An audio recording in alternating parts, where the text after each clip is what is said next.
पुत्र योग में पुत्र ही पैदा होगा, ये कंफर्म है? जी बिल्कुल है। इस पीरियड में अगर आप प्लान करोगे तो 100% पुत्र होगा। एस्ट्रोलॉजी में ये चीज हो सकती है वैसे, कपल्स की इंटीमेसी का ये सब कुछ एंगल भी? हाँ बिल्कुल होता है ना। अष्टकूट मिलान होता है, 8 तरीके का मिलान किया जाता है। अब उसमें एक एंगल ये भी देखा जाता है कि इनकी फिजिकल कंपेटिबिलिटी कैसी रहने वाली। कितने % एक्यूरेट निकलती है ये चीज? 100%। कुछ बच्चों को नज़र बहुत लगती है, वो अक्सर बीमार पड़ जाते हैं, नज़र लग जाती है, माँ उतारा करती है, ठीक हो जाता है। तो अब ऐसे में क्या करते हैं, अष्टम भाव के जो स्वामी है उसका एक केंद्र कवच बनाया जाता है। कवच कैसे बनता है कि मैंने एक पॉडकास्ट देखा था और एक बड़ा पॉडकास्टर, उसका ये कहना था, मैंने अपनी मम्मी के ना घुटने पे ग्रीन पेन से लिखा और सच में दर्द खत्म हो गया। हो सकता है ये? इम्पॉसिबल। ये बेवकूफ़ी है, ये मूर्खता है। महान क्रिकेटर सनत जयसूर्या भी आपके पास आए हैं। सनत जयसूर्या मेरे को पहली बार तो श्रीलंका में मिले थे, कई साल पुरानी बात है। वो बहुत आध्यात्मिक भी है। प्रॉब्लम क्या सॉल्व करी है आपने उनकी? शेयर नहीं कर सकता। एक आर्मी सोल्जर का केस था, वो क्या था? तो उनका मेरे पास फ़ोन आया वासुदेवन जी का कि मेरा एक सोल्जर है और वो कोरोना में बिल्कुल मृत्यु की कगार पे है, डॉक्टर ने हाथ खड़े कर दिए। क्या हम ज्योतिष के माध्यम से कुछ ऐसा कर सकते हैं कि जिससे इसका रिकवरी पॉसिबल हो? देखो, मृत्यु अटल है, उसको कोई रोक नहीं सकता। जिसका जो समय निश्चित है, जितने पल जितने सांस वो लिखवा गया है उसको उतने ही मिलेंगे। इनको बताया कि आप ऐसा ऐसा कराओ। क्या रेमेडी थी? एस्ट्रोलॉजी, बहुत सारे टाइप्स की एस्ट्रोलॉजी है। जैसे मैंने नाड़ी एस्ट्रोलॉजी के बारे में सुना है और एक एस्ट्रोलॉजी है वैदिक एस्ट्रोलॉजी के बारे में मैंने इतना नहीं सुना। तो क्या है क्या वैदिक एस्ट्रोलॉजी? देखो, वैदिक एस्ट्रोलॉजी एक्चुअल में ज्योतिष शास्त्र है। वेदों में जिसका संज्ञान आपको मिलता है वो है वैदिक एस्ट्रोलॉजी। वो वैदिक एस्ट्रोलॉजी है। देखो, वेदांग मतलब 6 अंग वेदों के, जिसमें से एक अंग है ज्योतिष, वो है वैदिक ज्योतिष। उसके बाद जितनी भी एस्ट्रोलॉजी के नई नई स्ट्रीम्स आई हैं, ये सब के जन्मदाता भी वैदिक ज्योतिष है। अब आप देखो, लाल किताब की बात करते हैं लोग, लाल किताब को बहुत फॉलो करते हैं लोग। 1939 में पंडित रूपचंद जोशी जी थे, बहुत अच्छे ज्योतिष, पंजाब के रहने वाले थे। उन्होंने किताब लिखी, लाल किताब। अब लाल किताब इसका नाम पड़ा इसलिए क्योंकि इस बुक की जो बाइंडिंग थी वो रेड कलर की थी। काफ़ी इंटेलिजेंट ज्योतिष थे। ओके। तो अब उन्होंने जो योग अपने एक्सपीरियंस बेस लिखे हैं, अब देखो उसमें आधार वैदिक ज्योतिष है। मैं ना कई मिथ भी सुन चुका हूँ। हाँ। कि लाल किताब जो है वो भूतों ने लिखी है, ये भी मैं क्योंकि पंडित जी कहते थे कि दिन में तुम नहीं सोने देते, रात को वो नहीं सोने देते। अच्छा, ऐसी कुछ बातें सुनी थी मैंने। जी जी जी। और कई जगह मैंने ऐसी रील स्क्रॉल करते करते देखा कि कई बंदे कहते थे रावण के समय से चलती आ रही है लाल किताब। जी जी जी। कुछ लोग जो है ना, रावण संहिता एक किताब थी जिसको लोग रिलेट करते हैं लाल किताब से। अब क्या है, देखो, ये जो स्ट्रीम्स में जो बता रहा हूँ, वैदिक ज्योतिष में से जो स्ट्रीम्स निकली है, इसका आधार वैदिक ज्योतिष है। तो कुछ ना कुछ सच्चाई हर एक में मिल जाती है। लेकिन ये क्या है ना, एक्सपीरियंस बेस्ड स्टडी है, इसको हम चैलेंज नहीं कर सकते वैदिक ज्योतिष। अब कंपैरिजन नहीं हो सकता। अब जैसे मान लो आयुर्वेद है, अब आयुर्वेद में अगर आज कोई रिफॉर्म करने जाए तो वो इम्पॉसिबल है। रीज़न है उसका, जब ये इतने सालों पहले ये आयुर्वेद लिखा गया होगा, तो आयुर्वेद की रिसर्च देखो किस लेवल की है कि एक हिमालय के उस कोने में एक प्लांट है जिसकी जड़ से बीमारी ठीक होगी। जिस आदमी के पास आज चलने को साधन नहीं है, गाड़ी नहीं है, घोड़ा नहीं है, कुछ नहीं है, और वो बता रहा है श्रीलंका की उस पहाड़ी के उस कोने में से जाके उस प्लांट को निकाल लाओ तो इस बीमारी में ठीक करेगा, कैसे पॉसिबल है? वो ऐसे पॉसिबल है जिसको आज के डेट में एस्ट्रल ट्रैवल बोलते हैं। एस्ट्रल ट्रैवल बोलते हैं। तो उसमें क्या है कि ये इतने सक्षम थे ऋषि मुनि हमारे कि ये अपना शरीर छोड़ के इनकी आत्मा के थ्रू ट्रैवल करते थे। जो अलग अलग जगहों पे जाके उनके एटम्स में घुस के, अंदर प्लांट में घुस के, इनके पत्तों में घुस के उसकी प्रॉपर्टीज लेके आने के बाद उन्होंने लिख दिया। ये ट्रैवल करते थे या इनकी चेतना ट्रैवल करती थी, एनर्जी ट्रैवल करती थी? Energy obviously. देखो क्या है कि शरीर छोड़ के जो चीज निकली वही एनर्जी है, वही चेतना है। अब शरीर ही अगर आप यहाँ पे छोड़ के, तभी ट्रेवल पॉसिबल भी है ना। शरीर के साथ तो इतनी जगह ट्रेवल करना इम्पॉसिबल है। इसका मतलब ये जो फ्यूचर पास्ट में ट्रैवल करना भी पॉसिबल है? बिल्कुल पॉसिबल है। देखो, जो सक्षम है, मतलब जिसकी साधना इस लेवल की है कि उसने वो, देखो, त्रिकालदर्शी पहले हर ऋषि मुनि हुआ करते थे। मतलब ये एक बेसिक अचीवमेंट थी। जब आपने किसी साधना में लगे हो तो जो सबसे पहली चीज़ कोई गेन करता है वो त्रिकालदर्शी हो जाना है। आज की डेट में हम इसको बहुत बड़ा मानते हैं कि वो पास्ट भी देख पा रहा है, फ्यूचर भी देख पा रहा है और वो ट्रेवल भी कर पा रहा है, सही छोड़ के। बेसिक चीज़ है, ये उनकी साधना में बल्कि ये चीज़ उनके ऑब्स्टेकल पैदा करती थी। स्टार्टिंग में जब कोई साधना करता है ना लॉन्ग टर्म, उस समय अगर उनको कोई बहुत विशेष ज्ञान के चलते डिस्ट्रैक्शन आने लगे तो इसको वो साधना में प्रॉब्लमेटिक समझते हैं। आने वाले मतलब जो आज की जनरेशन है उनके लिए जो ये चमत्कार जिसको बोलते हैं, ये एक बड़ी बेसिक चीज़ें हुआ करती थी। जो लोग तंत्र के महारथी हैं, जो तंत्र को जानते हैं, वो एस्ट्रोलॉजी को बहुत छोटा मानते हैं। वो कहते हैं एस्ट्रोलॉजी जस्ट एक थर्मामीटर है जिससे आप सिर्फ बुखार नाप सकते हो, बुखार ठीक नहीं कर सकते। अच्छा, देखिए ऐसा है कि एस्ट्रोलॉजी तो इतनी वास्ट साइंस है, इतनी बड़ी साइंस है कि जितने भी बड़े बड़े महारथी, मतलब आज के युग की बात करें तो जो लोग ज्योतिष पढ़ रहे हैं वो शायद बहुत ही बड़ा ज्योतिष होगा तो 5-10% ही अचीव कर पाया है वो अब तक। एक्चुअल ज्योतिष का जो गुणा भाग कैलकुलेशन जो योग होते हैं, अब इतने सैकड़ों हजारों योग हम पढ़ चुके हैं जिसमें जब हम इम्प्लीमेंट करने की बात होती है तो बहुत कम याद रह पाता है। ऐसे ऐसे योग हैं कुंडली के अंदर कि लोगों की एक्सपेक्टेशन से बहुत परे हैं उनकी। उसमें से जैसे कोई मेरे पास चल के सामने ऐसे आया है, उसने अपनी कोई प्रॉब्लम मेरे को बताई नहीं है।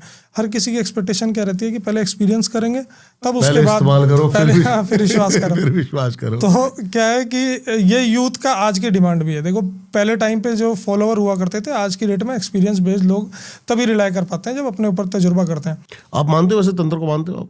बिल्कुल मानते हैं जी, सब कुछ है। देखो ये सबसे पहली बात, जो ओपन माइंडेड इंसान है वही एक्सप्लोर कर सकता है इस दुनिया को। अगर आप ब्लॉक कर लोगे, जिज्ञासु, जिसका जो ब्लॉक माइंड के साथ चल गए तो इम्पॉसिबल है। एस्ट्रोलॉजी तो कुछ होती नहीं है, तंत्र तो कुछ होता नहीं है। देखो ये फेलियर की पहली पहचान है कि उसका माइंड में ब्लॉक्स हैं।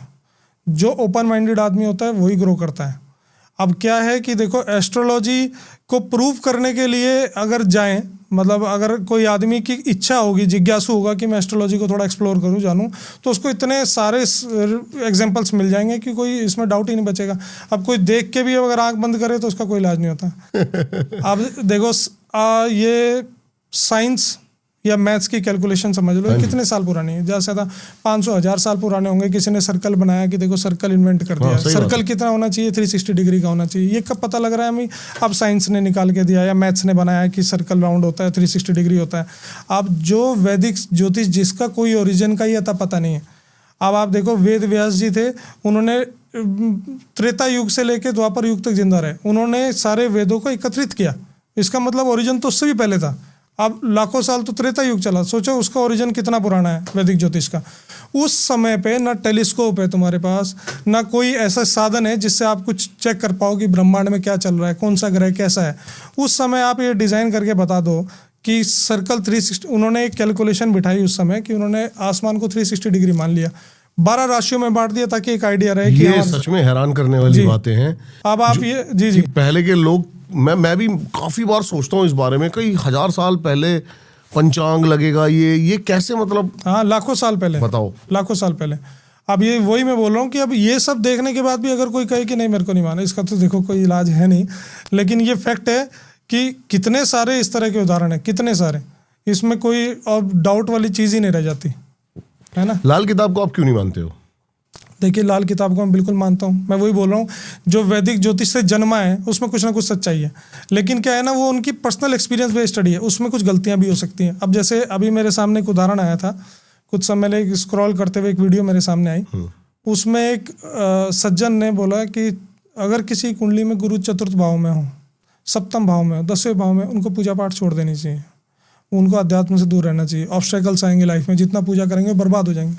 अब आप मुझे एक चीज़ बताओ, पहली बात तो पूजा करना बहुत लंबा प्रोसेस है, क्योंकि क्या है कि कई साल तक करते हैं तो भाव उस लेवल के डेवलप होते हैं कि जब हम कनेक्टिविटी उनसे बिठा पाते हैं।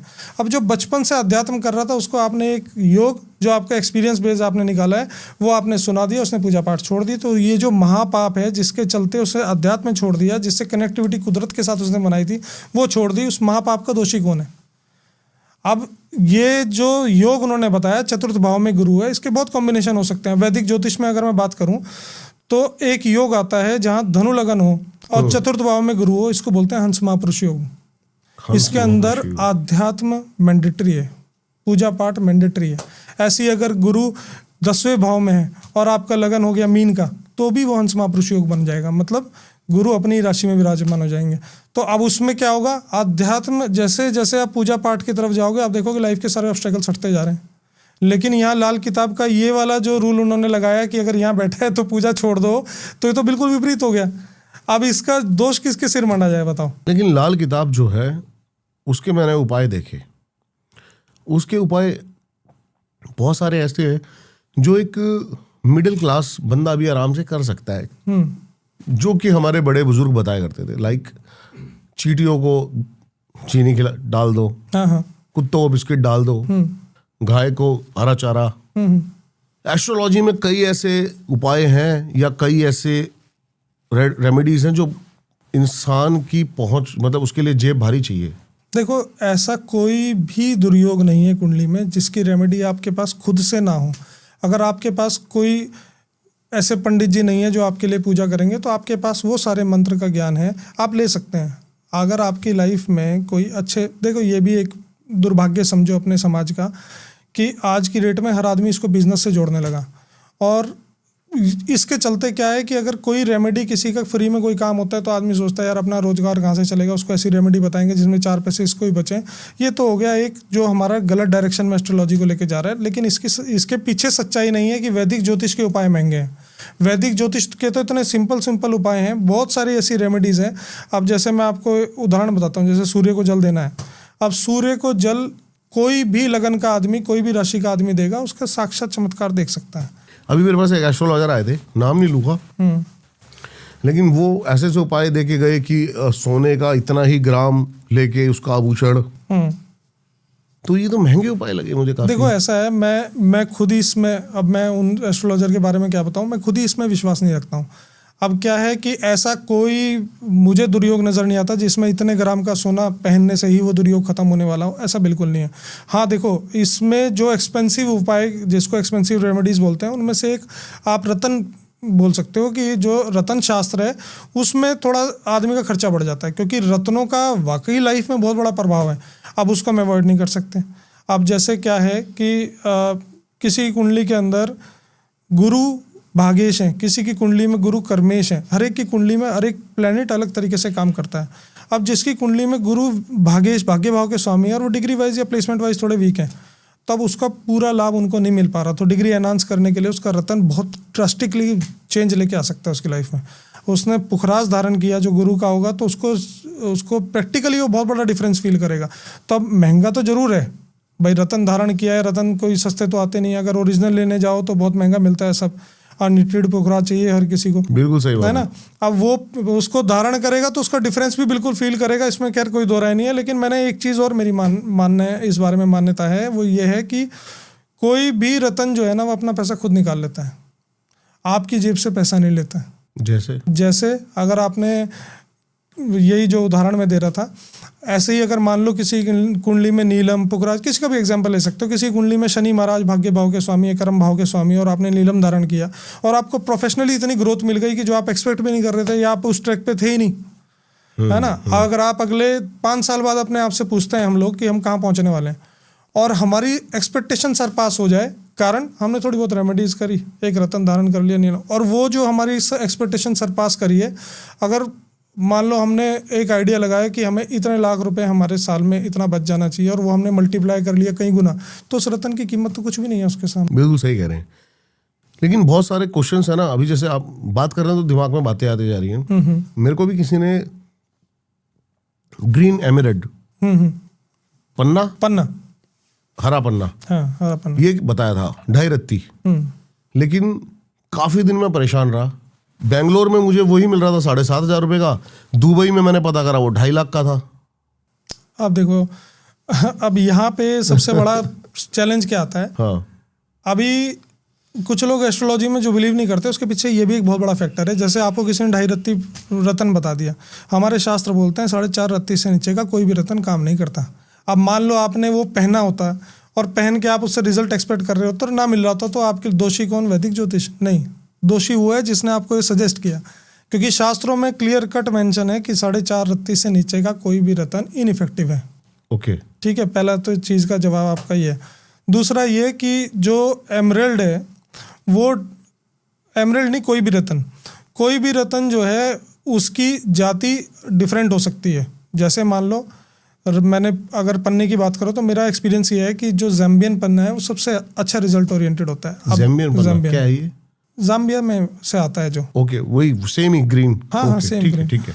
अब क्या है कि ज़ाम्बिया का पन्ना जो है उसका वो जब उसकी माइनिंग हुई होगी तो जब वो टुकड़ा टूट के आया होगा तो उसको काट काट के उसको फिनिशिंग हुई होगी, तो जो बाहर का पत्थर होगा वो बिल्कुल ओपेक होगा, वो बिल्कुल बंद पीस होगा। समझ गया। अब हम उससे क्या एक्सपेक्ट करेंगे कि हम अगर रिजल्ट ओरिएंटेशन की बात करो तो जितना क्लियर पत्थर हो, जितना साफ हो, जिसमें कम दाग हो, जिसके रेशे कम हो, वो उतना ही ज़्यादा रिजल्ट ओरिएंटेड माना जाता है ये, और इसका प्रमाण भी है वैदिक ज्योतिष में।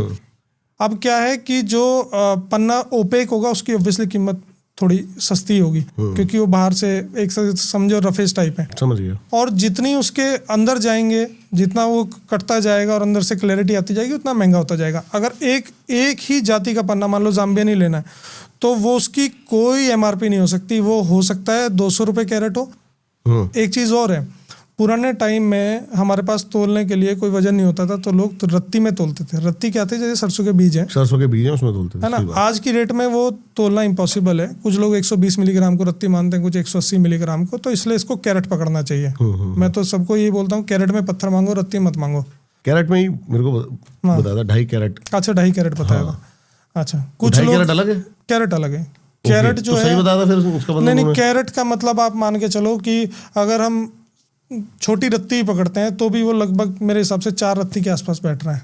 ठीक है ना, क्योंकि 120 मिलीग्राम को रत्ती पकड़ रहे हैं तो कैरेट होता है 200 मिलीग्राम का। तो मेरा मानना यह है कि एटलीस्ट 3.5 कैरेट तो मिनिमम कोई भी स्टोन होना चाहिए। 3.5 कैरेट फिर वो रिजल्ट देता है। हाँ, बिल्कुल देता है।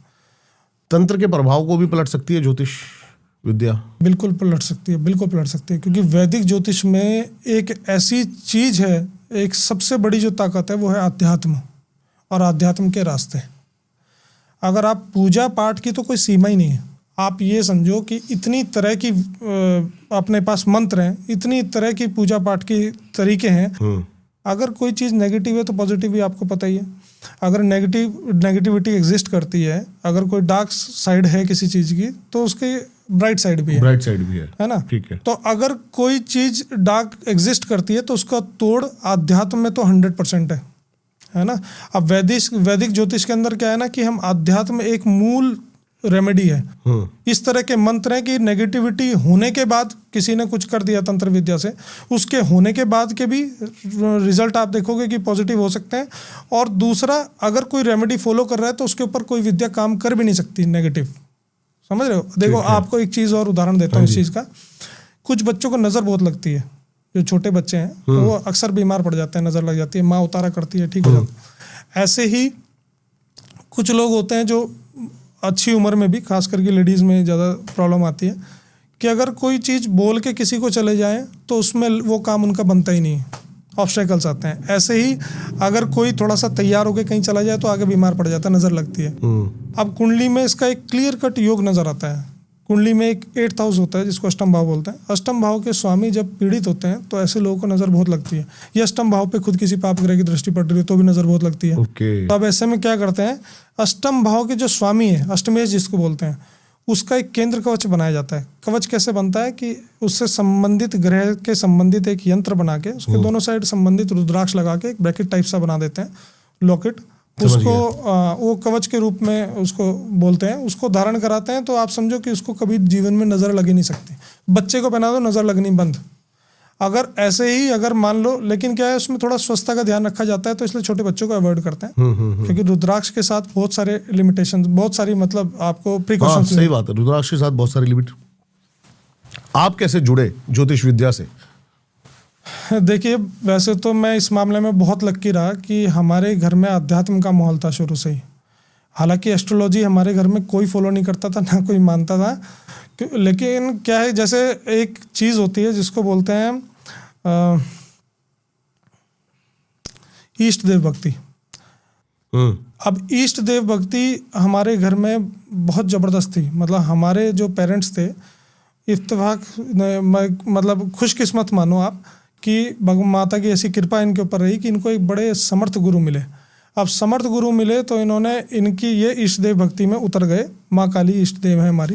तो बचपन से हमने वो माहौल देखा अध्यात्म वाला, तो एक वो वाला कॉर्नर तो अपने अंदर था कि हाँ अध्यात्म कोई चीज़ होती है, भगवान कहीं एग्जिस्ट करते हैं। पहले तो यही चैलेंज है ना आज की डेट में, यूथ को यही नहीं मानता है कि ये है भी कि नहीं है भी कि नहीं है। तो हम उस वाले इल्यूजन से बाहर थे, हमें क्लियर कट हमें ये आइडिया था कि हाँ ये तो है। लेकिन एस्ट्रोलॉजी को प्रैक्टिकली मैं भी नहीं समझता था, मैं भी नहीं मानता था। मेरे को क्या लगता था कि देखो जो कर्म कर रहे हैं भुगत नहीं है।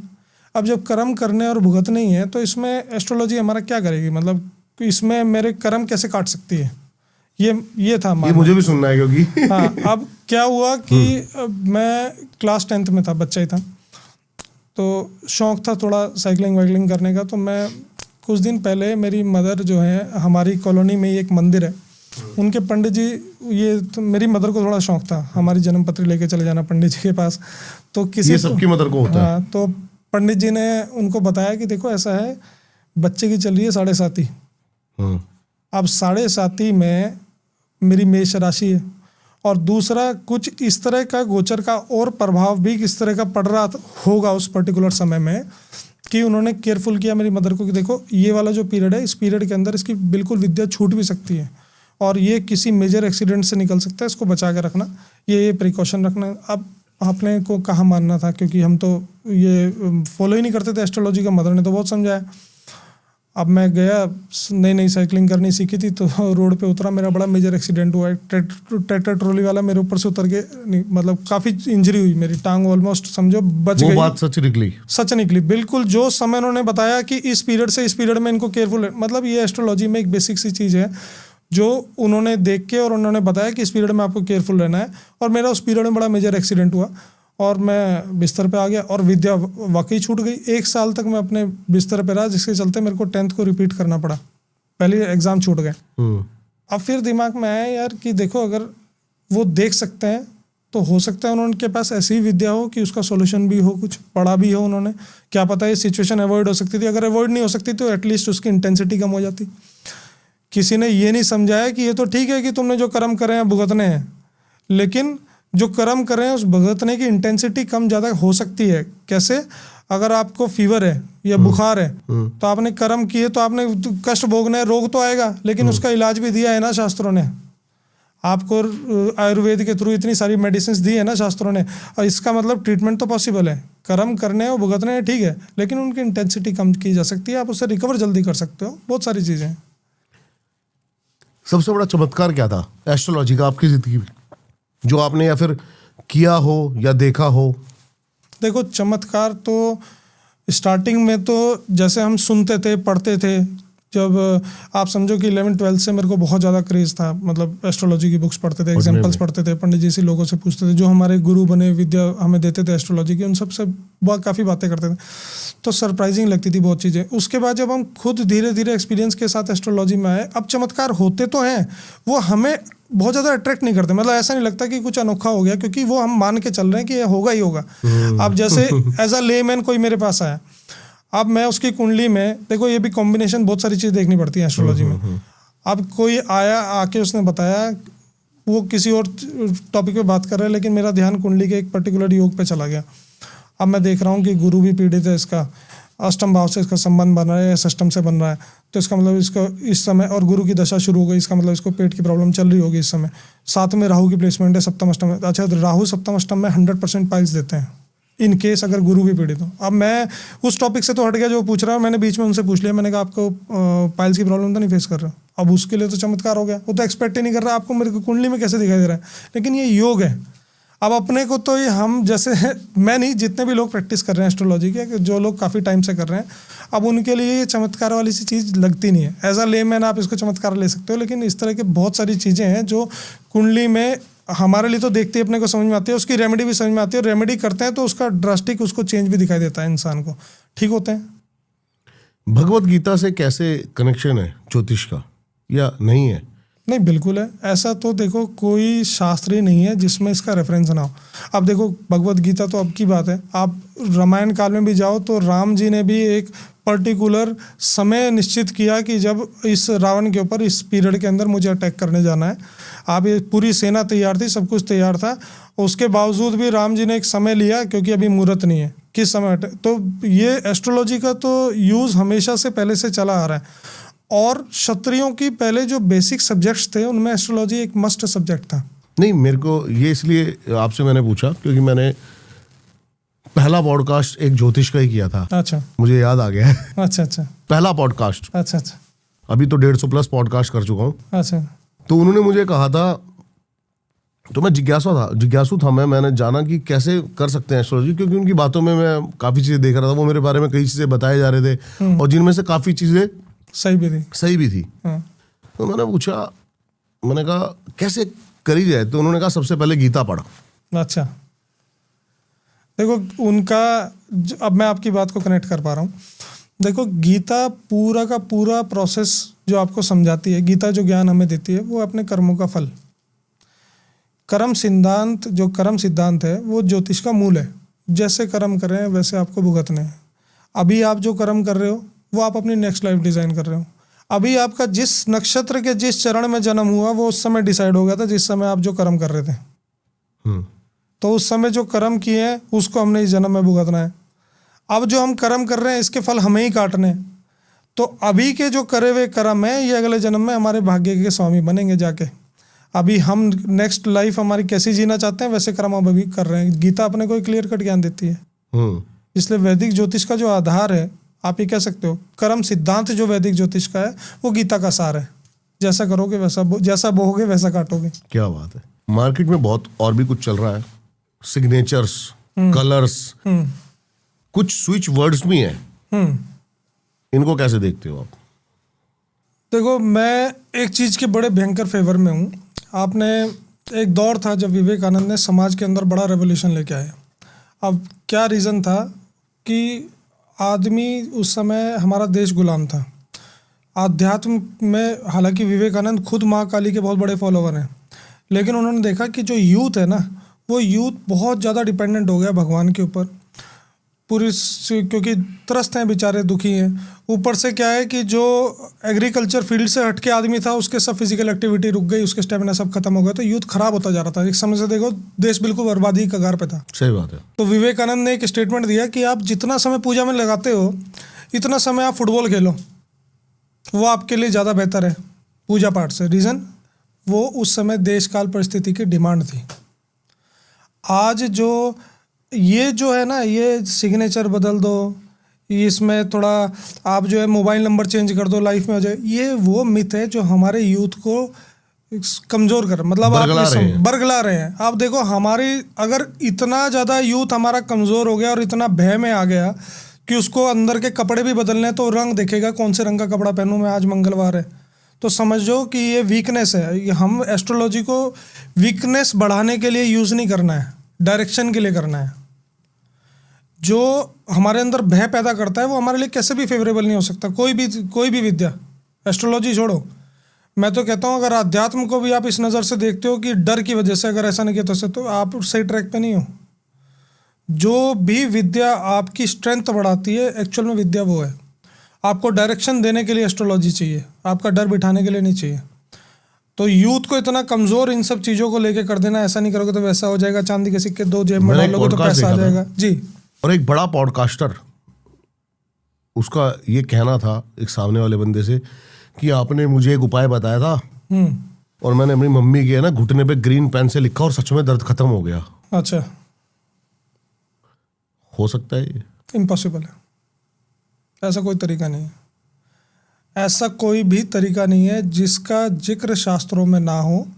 मेरे एक्सपीरियंस से अगर मैंने देखा कि अगर मैं आज ये रेड कलर का पेन लेके गया तो मेरा एक काम बन गया, तो और मैं ये यूनिवर्सल कर दूं कि सब लोग रेड कलर का पेन लेके जाओ तुम्हारा काम बन जाएगा, तो ये बेवकूफ़ी है, ये मूर्खता है। जो मेरा मानना ये है कि अगर कोई साइंस है तो उसका कुछ आधार होता है। हमारा आधार क्या है? हमारे शास्त्र, वो हमने मतलब उसका प्रमाण है। तो जिस साइंस का, जिस चीज़ का कोई आधार ना हो तो वो उससे आप कुछ एक्सपेक्ट मत करो। आप क्या है कि उसको वो अंधविश्वास हो गया जिसका आधार नहीं है। बहुत बारीक सी लाइन है इस चीज़ में। आप ठीक है विश्वास, हालांकि विवेकानंद कहते हैं कि जो विश्वास अंधा ना हो वो विश्वास ही नहीं होता। तो अंधविश्वास जैसा कोई टर्मिनोलॉजी भी नहीं है। लेकिन क्या है कि अगर कोई चीज़ आपको ट्रैक से हटाती, आपको डिस्ट्रैक्ट करती है आपके जीवन में, तो वो विद्या नहीं हो सकती। जैसे प्रमाणों की बात करो तो हमारे शास्त्रों का प्रमाण, मतलब जो वैदिक ज्योतिष जिसको हम फॉलो कर रहे हैं, उसके बहुत सारे प्रमाण हैं उसके एग्जिस्टेंस के, वो किस तरह से काम कर रही लिखी है। नहीं हुई है लेकिन। हाँ, नहीं लिखी है, बिल्कुल है। नहीं, ये कि लाल पेन हरा पेन, हाँ, ये कहीं नहीं है, इनका कोई जिक्र नहीं है शास्त्रों में। ठीक है, हम शास्त्रों को सही मानते हैं क्योंकि उसको प्रमाणित कर सकते हैं। बहुत सारे तरीके हैं, बहुत सारी चीजें हैं। आप बहुत सारे ऐसे योग हैं, आप मेरे को अपने बारे में कुछ नहीं बताओगे। बहुत सारे लोग लेकिन है ना, कपड़े भी इसी भाव से पहन के घर से निकलते हैं। आज तूने काला पहना है, शनि वो जैसी दशा बनेगी तेरी, ये भी सच है। मैं यही बोल रहा हूँ, पहली बात तो इनका इम्पैक्ट कुछ नहीं होता। दूसरी बात, अगर किसी चीज़ का मान लो आपकी लाइफ में 2% इम्पैक्ट पड़ना हो, जिसके बदले में आप आपके माइंड का फोकस, आप डिस्ट्रैक्शन इतना सारा बढ़ा लिया जो आपको इतना वीक कर रहा है अपने अंदर से, वो निरर्थक है, यूजलेस है। वो चीज़ जो आपको कमज़ोर कर रही है चीज़, वो वाला पैटर्न तो आप बिल्कुल छोड़ दो। बहुत सारी चीज़ें हैं जिससे आपको, देखो एस्ट्रोलॉजी सिर्फ और सिर्फ एक जगह यूज़ होनी चाहिए, वो है डायरेक्शन। अब जैसे एक रिक्शा वाला है, कितनी भी मेहनत करे, कर्म देखो प्रधान है, लेकिन रिक्शा वाले की एक सीमा है कमाने की। वो मेहनत और करेगा, 2 घंटे और रिक्शा चला लेगा, तो लेकिन उसका क्या है, एक सीमा है, इतना ही कमा सकता है। एस्ट्रोलॉजी क्या काम करेगी, अगर मान लो वो कोई, उसके अंदर कोई कला है जो छुपी बैठी है, उसको आइडिया नहीं है, और वो किसी एस्ट्रोलॉजर से मिला है, उसने बोला कि भाई देखो ये रिक्शा छोड़ दे, अगर उसकी लाइफ में उसको दिखाई दे रहा है कि ग्रोथ है, आजीवन उसका रिक्शा चलाने में कट सकता है। लेकिन अगर उसको कोई सही डायरेक्शन दे दे कि तू एक काम कर, ये तो काम छोड़ दे, इस वाले काम में आ जा, इस काम में तेरा पोटेंशियल पूरा इस्तेमाल होगा। ऐसे ऐसे कलाकार बैठे हैं, आपने देखा बहुत सारे लोग अभी वायरल हो गए थे पीछे कुंभ के समय में, ऐसे कलाकार जो सामने आए, है ना। सही कह रहे हो आप, कच्चा बादाम, ये सब। वो एक बंदा था, क्या नाम है, मूंगफली बेचता था। हाँ, आप देखो, अब ये कलाएं छुपी है ना लोगों में। अब लेकिन क्या है कि ये कलाएं को, इन चीज को जज कौन करेगा? या तो उसके कोई फ्रेंड सर्कल में कोई ऐसा आदमी है, उसकी किस्मत अच्छी होगी, जो बताएगा एक काम कर भाई, तू तो बहुत बढ़िया गाता है, तू गाना शुरू करना, या फिर तू बहुत बढ़िया एक्टिंग करता है, तू साथ में एक्टिंग करना, या फिर उसको डायरेक्शन देने के लिए एक स्पेसिफिक विद्या है जिसको एस्ट्रोलॉजी बोलते हैं। कुछ ऐसे एस्ट्रोलॉजर्स, ज्ञानी, ऐसे बहुत सारे हमारे हर शहर के अंदर आपको मिलेंगे, बहुत अच्छे ज्योतिष पढ़े लिखे मिलेंगे। मैं वो उनकी बात नहीं कर रहा हूँ जो मिथ फैलाते हैं। ऐसे लोग हैं जो वाकई जो ज्योतिष कहलाए जा सकते हैं। उनके पास आप जाओगे तो वो आपकी सारे पोटेंशियल, आपकी वीकनेस, आपकी स्ट्रेंथ सब बताएंगे ना, कि आपके लिए ये वाला डायरेक्शन ठीक है, आप इसमें जाओ तो आप ज़्यादा एफर्ट, आपके कम एफर्ट से ज़्यादा रिजल्ट आएंगे। तो डायरेक्शन देने का काम एस्ट्रोलॉजी का है। अब आपको एक चीज़ बताता हूँ मैं, हमारी एस्ट्रोलॉजी की तरफ लोगों की जो डबल वाली थॉट है ना, कि यार ऐसा है भी कि नहीं है, इसके पीछे भी जिम्मेदार एस्ट्रोलॉजर्स ही हैं। अब जैसे कोई आदमी किसी के पास आया, कोई हस्बैंड वाइफ आए, और वो थोड़ा बहुत समय से प्लान कर रहे हैं, उनको संतान नहीं हो रही। अब जो नया नौसिखिया होगा, या फिर मान लो कोई ऐसा ज्योतिष, मतलब कुछ लोग ऐसे हैं जो विद्या भी नहीं ले रहे हैं लेकिन फिर भी काम चल रहा है उनका, उसने दिमाग में आइडिया लगाया, थोड़ा सुनाया ऐसा है, या कहीं पढ़ा था कि जो गुरु हैं वो कारक होते हैं संतान के, पुत्र के। तो उसने कहा एक काम करो, आप पुखराज धारण कर लो, आपको पुत्र हो जाएगा। उन्होंने धारण कर लिया, ये नहीं ये वाला ले लो, थोड़ा और महंगा ले लो। उसने बेचारों ने अपनी तरफ से जितना उनका उपाय उन्होंने किया, उनको रिजल्ट नहीं मिला, उनको मान लो रिजल्ट नहीं मिला, और उनके संतान उत्पत्ति नहीं है। तो इसमें ज्योतिष का दोष है, उस ज्योतिषी का है। अब वो आदमी जिसने एक्सपीरियंस कर लिया कि मैंने उपाय करके देख लिया, फिर भी मेरे को आराम नहीं आया, तो सोचो कितनी बड़ी विद्या से, कितने बड़े विज्ञान से उसका विश्वास टूट गया। किसकी वजह से? उस ज्योतिषी की वजह से। ज्योतिष की वजह से नहीं, वैदिक ज्योतिष तो उसको रास्ता दे देती। आदमी गलत टकराया, हो सकता है कि उसकी कुंडली में संतान भाव पीड़ित है। अब क्या है कि सिम्टम्स, जैसे अगर आप किसी डॉक्टर के पास जाते हो, आपने बताया कि फीवर है जी, वो उठा के पैरासीटामोल दे दे, आप उससे थोड़ी ठीक होगा।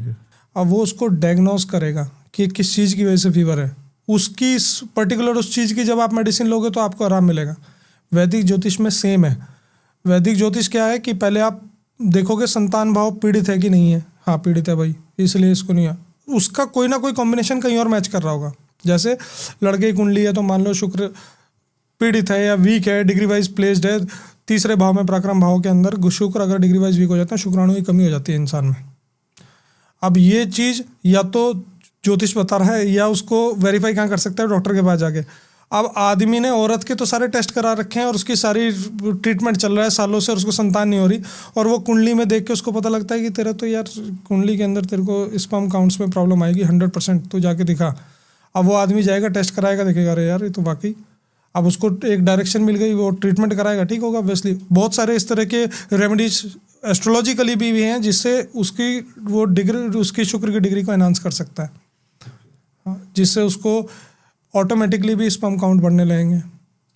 और ऐसी जब तक आप किसी चीज़ की बारीकी डायग्नोसिस पे नहीं जाओगे तो आप उसका रेमेडी नहीं कर सकते। तो सारा खेल इस बात का है कि जो जिज्ञासु है या जो प्रॉब्लम में आदमी है, वो जिसके पास जा रहा है वो उसको सब कुछ मान के जा रहा है। वो इतना भी बेचारा नहीं कर पाता, क्योंकि हर कोई इतना अफोर्ड नहीं कर सकता। एक के पास गया और उसको रिजल्ट नहीं आया तो ये नहीं टेस्ट करता कि चल एक और से ट्राई कर ले। ज्योतिषी क्या है, वैदिक ज्योतिष को वो यही मान लेता है जिससे मिला है, अगर उसने रेमेडी बताई और उसका सॉल्यूशन नहीं निकला तो बेचारा वो यही मान लेता है कि साइंस में कुछ नहीं रखा। बिल्कुल बिल्कुल, हर कोई मानेगा यही। जी जी जी। लेकिन ऐसा प्रैक्टिकली होना नहीं चाहिए। देखो, आप किसी डॉक्टर के पास जाओ, आपको आराम नहीं आया तो छोड़ दोगे क्या? आप किसी दूसरे डॉक्टर के पास जाओगे, वो आपकी सही डायग्नोसिस करेगा और आपको ट्रीटमेंट करेगा, ठीक करेगा। जब तक आप ठीक नहीं होगे उसका पीछा नहीं छोड़ोगे। लेकिन वो विश्वास कैसे जनरेट होगा? वो विश्वास जनरेट होगा जनरेशन टू जनरेशन, जब वैदिक ज्योतिष के एक्चुअल के अंदर विद्यार्थी तैयार होंगे, अच्छे ज्योतिष बनेंगे, नए नए वो उनका ज्ञान इस लेवल का होगा कि आदमियों की, मतलब सभी लोगों की हेल्प होनी शुरू होगी। उस लेवल की विद्या लोग ग्रहण करनी शुरू करेंगे, डेडिकेशन हो, इसको एज अ सब्जेक्ट देखा जाए और लोग उसमें इसकी तरफ इंटरेस्ट लें और ज़्यादा से ज़्यादा गहराई में पढ़ाई करें। जब ये रिजल्ट आने शुरू होंगे तो लोगों का विश्वास डेवलप होगा। उसने जब ये मान लोगे ना कि वैदिक ज्योतिष में मेरा सॉल्यूशन है, तो 100% मिलेगा। आज आपको एक आदमी नहीं मिला, दूसरा मिलेगा। सही बात है, ऑब्वियसली जी। केसेस कैसे कैसे आते हैं? आपने जैसे बताया कि महान क्रिकेटर सनत जयसूर्या भी आपके पास आए हैं।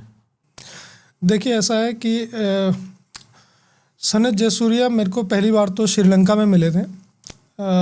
मेरी कंसल्टेंसी प्रोग्राम रहता है श्रीलंका में, तो एक प्रोग्राम में आए थे, कई साल पुरानी बात है। तो जब हमारी पहली मुलाकात हुई सनत जी से, तो बहुत ज़बरदस्त आदमी है वो। Is a man of passion.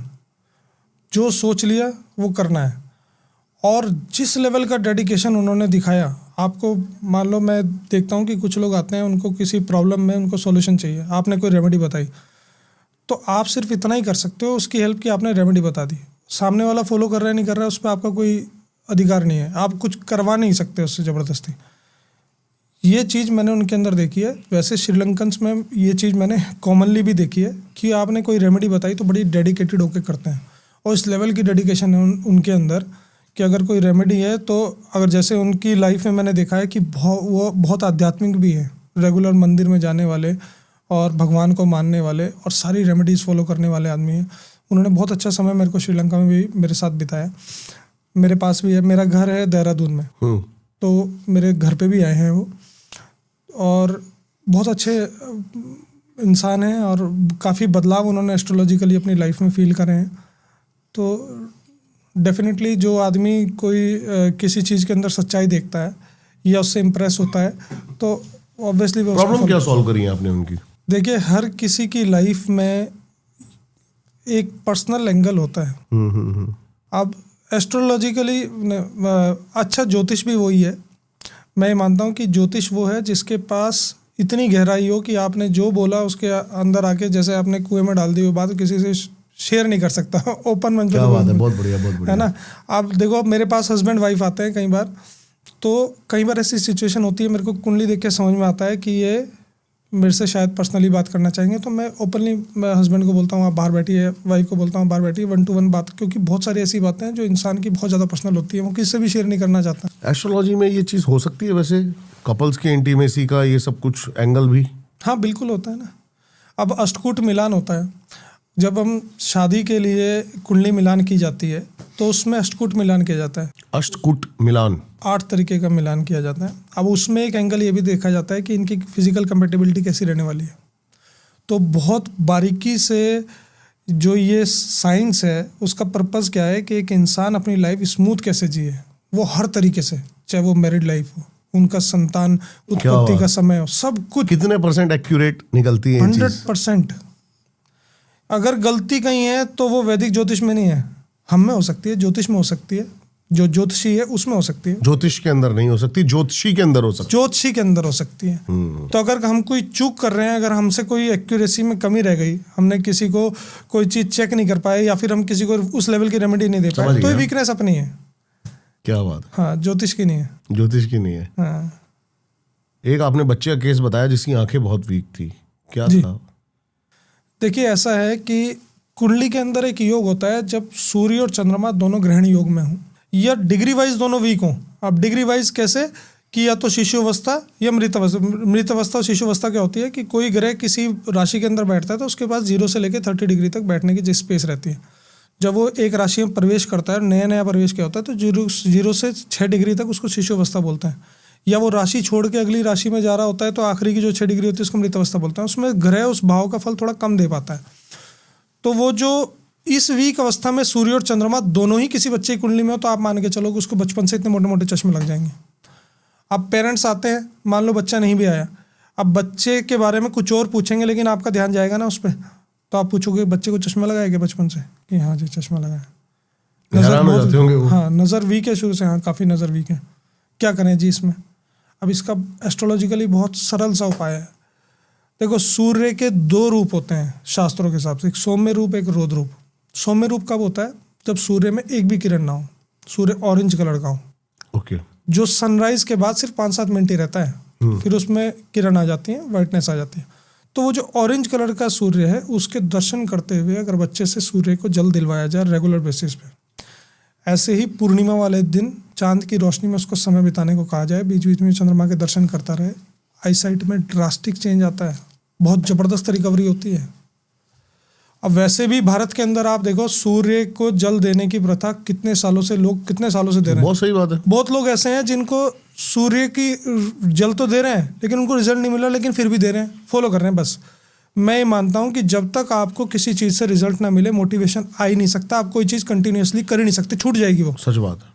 अब मैं सूर्य को जल देने की एक विधि बताता हूँ। जैसे ये समय मैंने आपको बताया ना कि इतनी महत्ता है इस समय की, अगर आप उगते सूरज को, जिस समय ऑरेंज रंग का है, उस समय दर्शन करते हुए अगर आप 40 दिन तक नॉन स्टॉप सूर्य को जल दे पाए, 40 डेज, तो 41st डे से आपको ज़बरदस्त रिजल्ट मिलने शुरू होंगे। किसी किसी लगन में, जैसे मेष लगन हो गया, उसमें पंचम भाव के स्वामी सूर्य हो गए, ऐसे ही सिंह लगन के अंदर सूर्य उस लगन के मालिक बन जाते हैं। या फिर आप कहो धनु लगन, कुछ स्पेसिफिक लगन इसलिए बता रहा हूँ कि इसमें ज़्यादा डिफरेंस फील कर पाता है। धनु लगन के अंदर भाग्य भाव के स्वामी सूर्य होते हैं, भाग्येश होते हैं। अब जिसको लाइफ में बहुत ऑब्स्टेकल्स आ रहे हो, अड़चने फील कर रहा हो, तो ऐसा इंसान यदि सूर्य की आराधना करेगा और उसका धनु लगन है तो, और ये 40 डेज ये वाला प्रोसेस कर पाए, तो 41st डे से उसको लगेगा कि जैसे उसके ऑब्स्टेकल्स हटने शुरू हो गए। प्रैक्टिकल एक्सपीरियंस करेगा तो उसको मोटिवेशन इस लेवल का आएगा कि वो छोड़ेगा नहीं। 40 दिन बाद छोड़ना नहीं है, 40 दिन बाद रिजल्ट फील होने शुरू हो जाते हैं, सिद्ध हो जाता है वो। तो इसलिए कुछ लगन में तो ये इतना ज़बरदस्त डिफरेंस फील कराता है कि आदमी खुद फील कर लेता है। कुछ ऐसा है जिसको थोड़ा समय लगता है क्योंकि वो डायरेक्टली उस ऐसे भाव से रिलेटेड नहीं है सूर्य की जिसका प्रभाव एकदम से दिखाई दे। भाग्य का तो दिखता है ना, ऑब्स्टेकल्स आ रहे हैं, लाइफ स्मूथ हो गई, ये तो दिखता है। एक आर्मी सोल्जर का केस था जी, वो क्या था? ये बात है, काफ़ी पुरानी बात है। तो उस समय एक, मैं पोस्ट भूल गया क्या उनकी पोस्ट थी, शायद कर्नल थे वासुदेवन, उन्होंने एक वीडियो भी पोस्ट की थी अपने यूट्यूब चैनल पे, मेरे पास है थोड़ा सा उसका, मैं शेयर करूँगा आपको वीडियो। तो उनका मेरे पास फ़ोन आया वासुदेवन जी का कि मेरे को किसी ने रेफरेंस दिया है जी कि मेरा एक सोल्जर है, बहादुर नाम है उसका, और वो में बिल्कुल मृत्यु की कगार पे है, डॉक्टर ने हाथ खड़े कर दिए।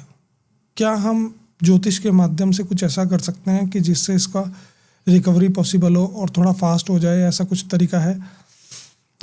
तो एक होता है कि वैदिक ज्योतिष में एनर्जी बैलेंसिंग भी एक चीज़ होती है, जिसको आजकल की डेट में जैसे रेकी हो गया, रेकी से थोड़ा मिलता जुलता मानो, और कुछ रेमेडीज़ होती हैं जिसमें आप अगर होप नज़र आ रही है, मार्केश की दशा है और आपको लगता है कि ऐसी स्थिति नहीं है कि मृत्यु आनी ही आनी, देखो मृत्यु अटल है, उसको कोई रोक नहीं सकता, जिसका जो समय निश्चित है, जितने पल जितने सांस वो लिखवा गया है उसको उतने ही मिलेंगे, तो आप मृत्यु नहीं टाल सकते। लेकिन अगर आपको नज़र आ रहा है कि हाँ कुछ ऐसा स्कोप है जिससे इसकी रिकवरी फास्ट हो सकती है, या इसको और ज़्यादा डैमेज होने से आप इसको रोक सकते हो स्थिति को, ठीक है।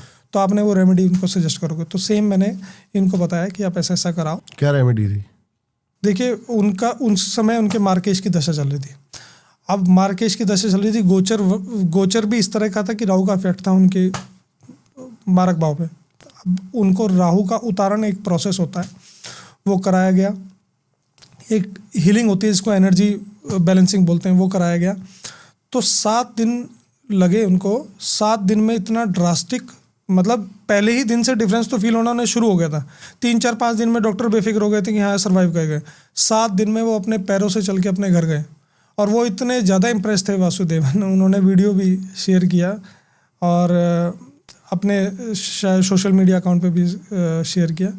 तो ये चमत्कार, ये कोई अचीवमेंट मेरी नहीं है, ये एक ऐसी बेसिक चीज़ थी जो शास्त्र बोलता है और वो इत्तेफाक से केस मेरे पास आ गया तो मैंने उनको सजेस्ट किया और उन्होंने डिफरेंस फील किया। उनके लिए बहुत बड़ी बात है। और देखो मैं ये मानता हूँ कि अगर आप कोई ऐसी चीज़ का माध्यम बन जाओ कि आपने कहीं से कोई ज्ञान लिया और आपने उसको आगे सही जगह वो इम्प्लीमेंट हो पाया, तो ये माँ भवानी की बहुत ही बड़ी कृपा है आपके ऊपर कि आप उस पूरे प्रोसेस की चेन का एक छोटा सा हिस्सा हो। बिल्कुल सही कह रहे हो आप। पुत्र योग की बात कर रहे थे हम। जी जी, पुत्र योग में पुत्र ही पैदा होगा, ये कंफर्म है? जी बिल्कुल है, बिल्कुल है। देखो ऐसा है कि पुत्र और पुत्री, मेरे हिसाब से तो देखो आज की डेट में ये सबसे समाज भी इतना पढ़ा लिखा हो चुका है और मैं भी यही मानता हूँ कि कोई डिफरेंस नहीं है संतान में, चाहे वो लड़का हो चाहे लड़की हो। और ना आज की डेट में वो ज़माना रहेगा कि जहाँ पेरेंट्स की डिपेंडेंसी लड़के के ऊपर हो। लेकिन ये ज़रूर है कि अगर कोई जिज्ञासु चाहता है कि मेरे को पुत्र ही चाहिए, तो उसकी कुंडली में यदि पुत्र योग है तो वो पीरियड स्पेसिफिक एक एस्ट्रोलॉजर उसको बता सकता है कि इस पीरियड में अगर आप प्लान करोगे तो 100% पुत्र होगा। अगर आपने सही समय पे आपकी प्लानिंग है, जिस पीरियड के अंदर किसी मेल प्लैनेट की महादशा चल रही हो, गोचर वाइज भी स्थिति इसी तरह की अनुकूल हो और वाइफ की कुंडली में भी कोई ऐसा पीरियड चल रहा हो, नहीं चल रहा हो तो ऐसा पीरियड निकाल के बता दिया जाए कि कौन सा स्पेसिफिक वो छोटा सा पीरियड आएगा जिसमें आप प्लान कर सकते हो, तो 100% पुत्र होता है। आपने कितने लोगों को अब तक एडवाइस किया है? बहुत लोगों को, बहुत लोग। रिजल्ट कितने एक्यूरेसी? 100% रहता है, 100% रहता है। देखो कई बार क्या होता है कि आपकी सब जगह मर्जी नहीं चलती। आपने कहा कि आप इस पीरियड में प्लान करो, नहीं हो पाई प्लानिंग या नहीं कैरी कर पाए वो बच्चा, तो समय लेट हो गया तो अलग बात है, लेकिन ऐसा होता नहीं जनरली। जो स्पेसिफिक पीरियड में आप कोई रेमेडी सजेस्ट करते हो किसी को और वो फॉलो करता है तो उसके रिजल्ट आते हैं। आपके पास ऐसे भी लोग आते हैं जो बाहर जाने के इच्छुक हैं, जी, वीज़ा, जी, उनमें कैसे आप मदद करते हो उनकी वीज़ा रिजेक्ट ना हो? देखो वीज़ा रिजेक्शन रोकना मेरे हाथ में नहीं है। अब मैं क्या, देखो इस तरह के केस वाकई बहुत आते हैं मेरे पास, बहुत ज़्यादा आते हैं। अब होते ये लाइन इस तरह की है ना एक्चुअली कि आप देखोगे हरियाणा पंजाब की तरफ जाओगे ना तो वहाँ का सारा यूथ लगा है इस काम में। अब वहाँ के कुछ केस अगर मेरे पास आए और किसी का वीज़ा लग गया तो वो एकदम से फिर सब लोगों का फ्लो उसी तरफ दौड़ने लगता है कि उनकी वजह से लग गया, तो फिर ऐसा ये वीज़ा लगाना किसी के हाथ में नहीं है। लेकिन हाँ आप ये सजेस्ट कर सकते हो, देखो जी आपकी कुंडली के अंदर ये योग है कि इस पीरियड में इस स्पेसिफिक अप्लाई करोगे तो, हाँ इस स्पेसिफिक पीरियड में अगर आप अप्लाई करोगे तो 100% हो जाएगा। अब कुछ लोगों की कुंडली के अंदर योग ही नहीं है और वो बेचारे पैसे वेस्ट करते रहते हैं, उनको हम सजेस्ट करते हैं बिल्कुल छोड़ दो, कोई तरीका ही नहीं है बाहर जाने का। ओके, है ना, सही कह रहे हो आप। आपको ये डायरेक्शन मिल जाए ना कि मेरे को करना भी है कि नहीं करना है, बिल्कुल सही कह रहे हो ना। आप, बिल्कुल सही। दूसरा अगर आपने बता दिया कि 2026 में आप इस महीने के अंदर आपका वीज़ा आ जाएगा कंफर्म। एक एग्जांपल मेरे पास है, एक मेरे बहुत अच्छे क्लाइंट हैं, उन्होंने PR के लिए अप्लाई किया हुआ था कनाडा। तो उनका जो पीरियड था वो बड़ा छोटा सा पीरियड था जिसके अंदर वीज़ा आने के चांसेस थे। एक रेमेडी उनको सजेस्ट की उन्होंने, की बहुत अच्छे से फॉलो किया, बड़ी डेडिकेटली करते भी हैं, अच्छे क्लाइंट हैं बेचारे। तो अब उन्होंने क्या, वो जो स्पेसिफिक पीरियड था उन्होंने बोला कि इतने कम पीरियड में तो आएगा ही नहीं। जो उनका एजेंट था उसने बोला कि देखो आ जाएगा आपका वीज़ा, लेकिन एक्सपेक्ट करो कि अभी इतना इम्पॉसिबल है। उनका शायद 2nd या 3rd मंथ पे उनका मेरा कॉल आया, कह रहे कि मैं भी हैरान हूँ और मेरे जो एजेंट है जिन्होंने वीज़ा मेरा अप्लाई किया वो भी हैरान है और मेरा PR लग के आ गया। अब वो ये ऐसा नहीं था कि कोई चमत्कार था, वो पीरियड ही था जिसमें होना था उनका, होना था, है ना। लेकिन उनको डायरेक्शन मिल गई तो वो बेफिक्र हो गए। जब जो आदमी पास्ट में थोड़े बहुत एक्सपीरियंसेस कर लेता है ना कि जैसा बताया था वैसा हो गया है, जिस पीरियड में जो बताया था सजेस्ट किया था वो हो गया, तो वो इतनी दिलासा देने से वो बेफिक्र हो जाता है कि चलो मेरा काम तो कंफर्म बनेगा ही, तो वो टेंशन उस पीरियड की खत्म हो जाती है और वो बनना ही बनना है। देखो जिस समय का जो योग है, पीरियड है, उस समय वो काम होना ही होना है, उसे कोई रोक नहीं सकता। कैसे आप तक पहुंचे लोग, कैसे मिले आपसे? देखिए वैसे तो मेरा जो बेस है वो देहरादून है, देहरादून में ही मेरा निवास स्थान है। देहरादून में एक जगह पड़ती है शहज़ारा रोड, शहज़ारा रोड पे पैसिफिक गोल्फ करके सोसाइटी है, वहाँ मेरा घर है। घर पे हालांकि मैं अवॉइड करता हूँ, मेरा ऑफिस है आईटी पार्क पे। आईटी पार्क, हाँ, लोग आते हैं वैसे घर पे भी, जो पुराने क्लाइंट हैं उनको किसी कभी छुट्टी वाले दिन भी आ जाते हैं तो नहीं मना की जा सकती, तो आते हैं तो बिल भी लेते हैं, ऐसी बात नहीं है। लेकिन जो मेरा ऑफिस स्पेस है वो आईटी पार्क के पास है। आईटी पार्क के पास एक जगह पड़ती है धोरन रोड, वहाँ पे मेरा ऑफिस है आदर्श एनक्लेव में। तो उसके लिए मेरा नंबर चलता रहता है, जो ऑनलाइन प्लेटफॉर्म है अपना, उसमें नंबर चलता है। वेबसाइट है मेरी डॉक्टर देवित, डिस्क्रिप्शन में भी आपके नंबर मिल जाएंगे। जी। हाँ। तो उसमें उसके थ्रू मोबाइल नंबर से आप पहले अपॉइंटमेंट बुक करेंगे तो मिल सकते हैं। टेलीफोनिक स्लॉट वैसे ज़्यादातर लोग टेलीफोनिक स्लॉट ही आजकल लेते हैं, किसके पास टाइम मिलने का। सही बात है। और वैसे भी पैन इंडिया से आपको फोन आएंगे तो फिर जी मिलना बहुत ज़्यादा मुश्किल हो जाता है। हम बचपन से एक बात सुनते आए हैं और देखते हैं, मजाक भी उड़ाते हैं, घर वाले कहते थे मुहूर्त निकला नहीं, क्या तेरा उठने